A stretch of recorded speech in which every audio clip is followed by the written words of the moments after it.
Welcome to the Secret Underground Laboratory Recovery and Salvage, where rude mechanicals do magic.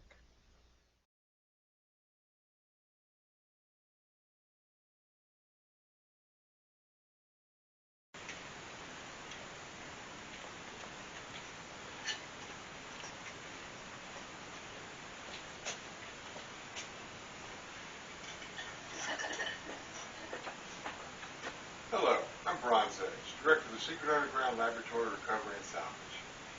And today, we're going to go on an adventure. The reason I'm feeling so adventurous is because this is a wooden chandelier. Unlike your standard brass or bronze or steel chandeliers, these tend to be made in little small shops, and each one had their own unique way of putting it together. I really don't have any idea how old this is. I would imagine just from the style, it was probably made in the 30s. But this kind of stuff could still be bought all the way up into the 60s.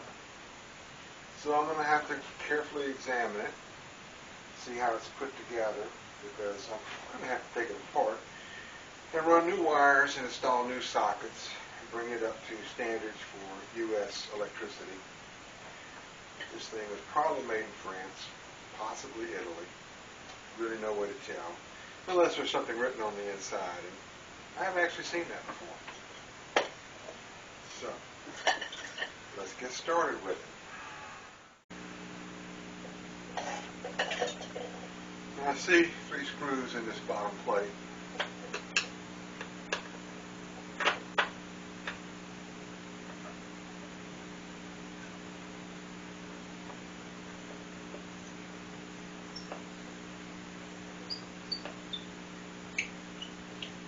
Just 2.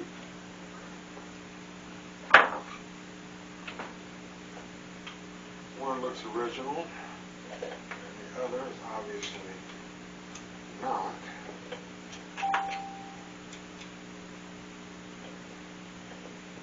Which is a little ominous, because the biggest problem that we have with this kind of chandelier is one that's been repaired before.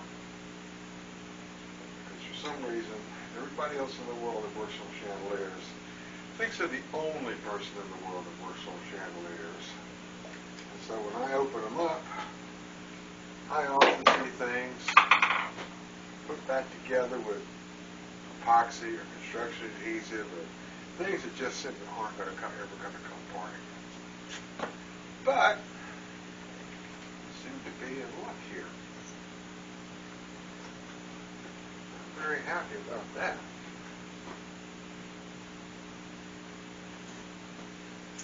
This appears to be a very well done professional wiring job. Got one wire that comes down the trunk, and it's spliced in all the arm wires.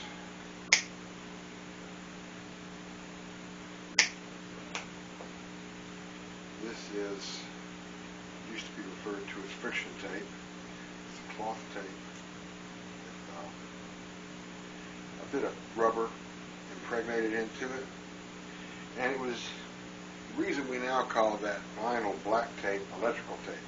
This was the original electrical tape. And that dates it somewhere to at least the 60s or before. Vinyl tape became much more common going into the late 60s. So to see it on something like this, that gives me an earliest date. Now the way a chandelier like this one is made is the arm is actually 2 pieces sandwiched together. They cut out the rough shape and they carve a channel down the middle of it for the wire to go in. Then they glue it together and they finish making all the fancy carving on the outside. So in most cases, I'll be able to pull the new wire through the arm using the old wire.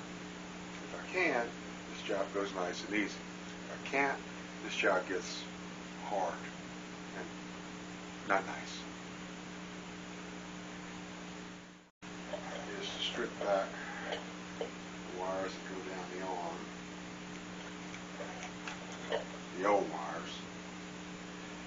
solder the new wire to it, pull it through. So as I've said before, that's the plan.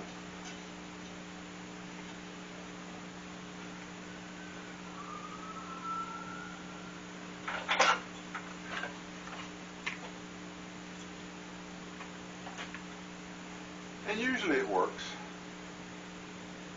There's a couple ways it can work. It can go. The worst of which is the wire gets stuck and you pull too hard and it breaks off in the middle. Now it might come loose if the solder doesn't hold, but that's not the same as breaking. Breaking is a real problem because it means that there is a bad spot somewhere in that arm that the wires just can't get through. Now, I'll be honest with you, I have had chandeliers where I have no idea how they got the wires in the first place. It just doesn't seem possible. Okay. That looks good. A little tug here.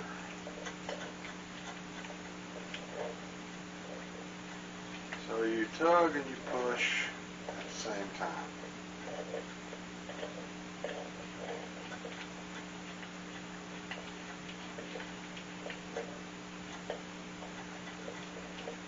And at least for arm number one, we have got a successful wiring. Now the amount of wire I leave on the outside here has to include the candle cuff and my socket, which is going to be an adjustable one. It'll go up to 6 inches high. So that'll be about right there. And I'll leave enough down here so that I can make a good splice. And this is a little more than I actually need. But one thing I know for sure is that nobody ever saved money or time by cutting a wire short. And I have pre-marked it, so now I see that I have 30 inches of wire right here, so basically this job is going to take 28 inches per arm, which only goes out 12 inches from the center. That's a lot of wire.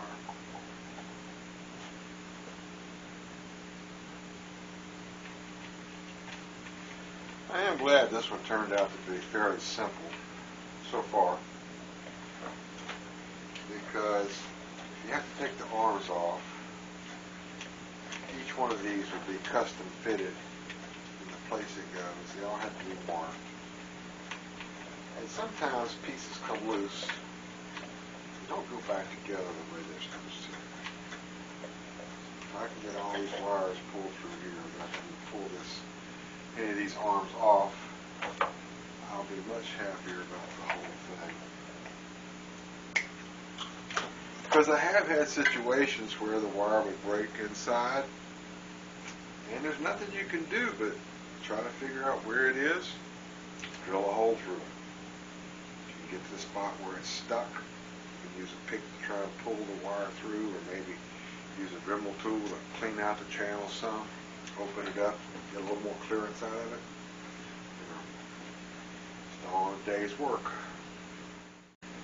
This is the last wire. All of these have gone through fairly easy, which I'm very grateful for. And this wire, like all the others, shows sign of being twisted, where somebody thought that these candle cups are screwed on or something, who knows, but instead of just pushing it down onto the pipe there, they kept turning it, hoping it would tighten up, which of course it never did.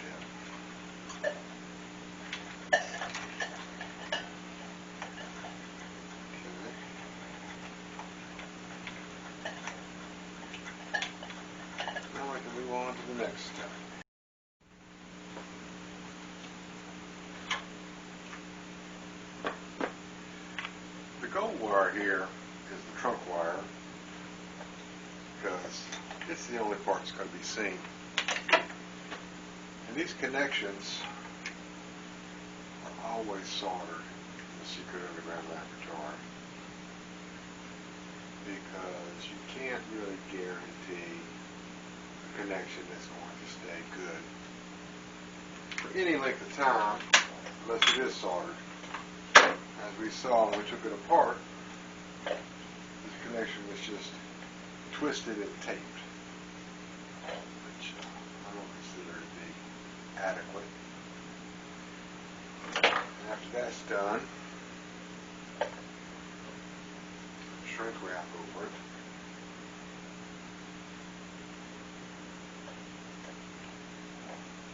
Which is probably a little better than tape. I've certainly never seen shrink wrap fall off. Not old, but I don't know how long it's actually been around. One thing that has been around a long time, though, is lights that hang from the ceiling.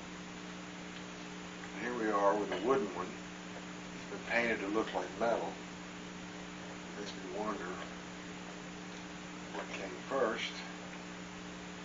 And obviously, the first hanging chandeliers had to have been made out of wood. They couldn't have been around that long. There's a little torch here. It heats up this plastic. It shrinks down around the wires.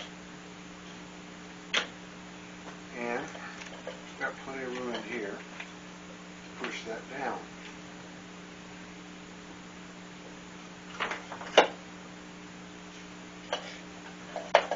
This piece will go back on. All I have to do is line the holes up.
That is the bottom end finished.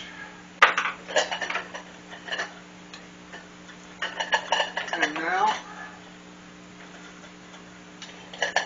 we'll put the light sockets on it. It will be ready to go.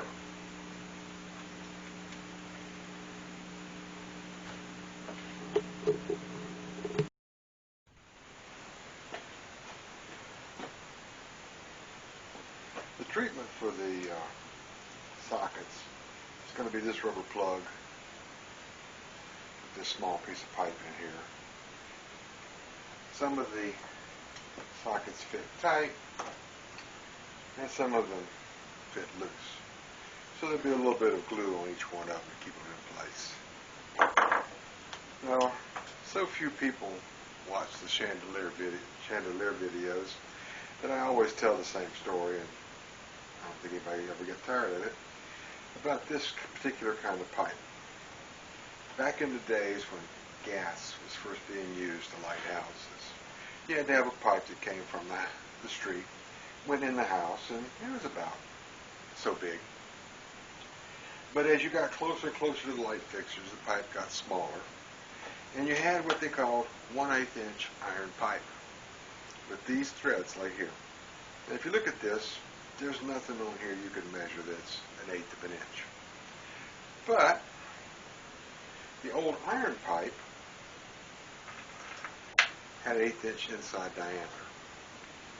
Now what that meant was, many years later when they started converting from gas over to electricity, that new kid on the block, is that all the fixtures where they were fastened to the wall had this size pipe. And so this became the standard thread for any kind of a lamp or ceiling fixture or anything like that. And it still exists today. The only place in the world I know of where 1/8 inch iron pipe is used. So what we have here is basically a little fossil of the Industrial Revolution.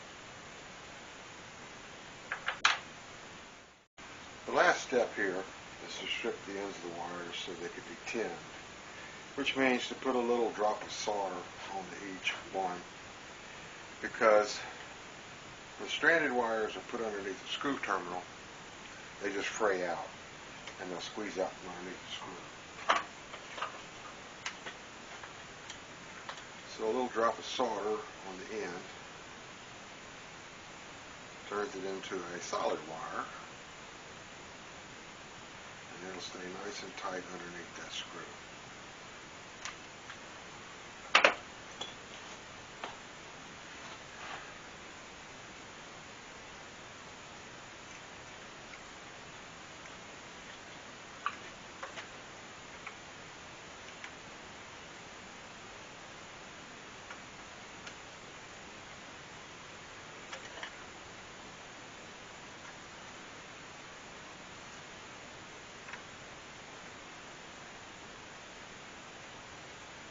Do this to the rest of them, and we'll be ready to test this chandelier and send it back to the customer. Now we're ready to test it. We've got bulbs in all the sockets. Boom. Another chandelier ready to go back to the customer. So, I'm Bronze Age for the Secret Underground Laboratory of Recovery and Salvage. I would really appreciate it if everyone would like and subscribe, make comments or ask questions. I read all the comments and I answer all the questions. So, until the next video, thank you very much for watching.